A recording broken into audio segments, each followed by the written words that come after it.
Ladies and gentlemen, take a gander at what the NBA play-in picture looks like after last night. So in the East, the Hawks and Hornets will go this evening, with the winner advancing to face the Cavs for the 8th seed. Now, Billy, let's make our way a little south there on that graphic. In the West, it's the Pelicans and Spurs, with the winner moving on to face the Clippers.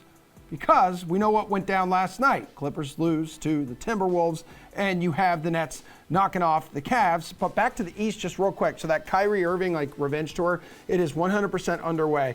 The current Net, former Cav, what did he make? His first 12 shots last night, which would have been a postseason record if these play-in games actually counted as a real playoff game, but they do not. No one is more nervous right now, though, than the center court logo of the Celtics, Mr. Lucky. And speaking of Lucky, Julian Edlow and Mr. Nick Whalen, two dudes who know how to talk basketball, are here. Jules, which 7 seed has the better chance of pulling the upset? I mean, the Nets are still, if you go by the futures market, the second favorite to come out of the East, yet underdogs in this series.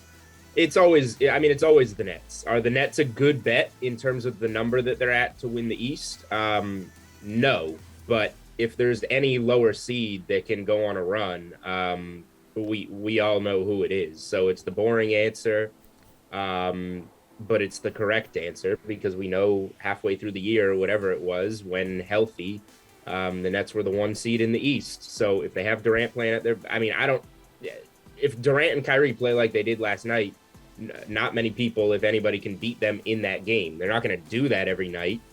But we know what the Nets' ceiling is. They're overpriced, but they can absolutely still win. Nick, how bizarre was Glue Girl last night in that Minnesota game? I've never seen anything like that. Glue Girl's the face of the NBA right now, I think, until further notice. I was watching the game with the sound off at the time, and all of a sudden my phone started blowing up. Like, are you watching this? Are you watching this? I'm like, yeah, it's a timeout. I don't know what I missed. And then I rewound it, watched the entire saga. Good job, I guess, by TNT of not giving her too much shine. It's like when a streaker runs on the field at an NFL game, you never really get to see it. Yeah, we should be able to see that. I'm a big believer they should show streakers. Oh, absolutely. And if that increases and we get more streakers, then so be it. Great. That's great entertainment. That was a bizarre way for that game to get derailed. I thought, Minnesota, I think it was a 1-point game at the time. And then essentially right after that, you go into half, and then, the Clippers go on a run. But the Timberwolves are able to overcome Glue Girl, get the win. And I kind of echo what Julian said, though. Fun story. I think Grizzlies Timberwolves is going to be a super fun, super watchable first round series. But, there's a reason that when you look at the series prices on DraftKings, the Nets are plus 110 to beat the Celtics, and Minnesota's all the way down at plus 275 to win that series against the Grizzlies.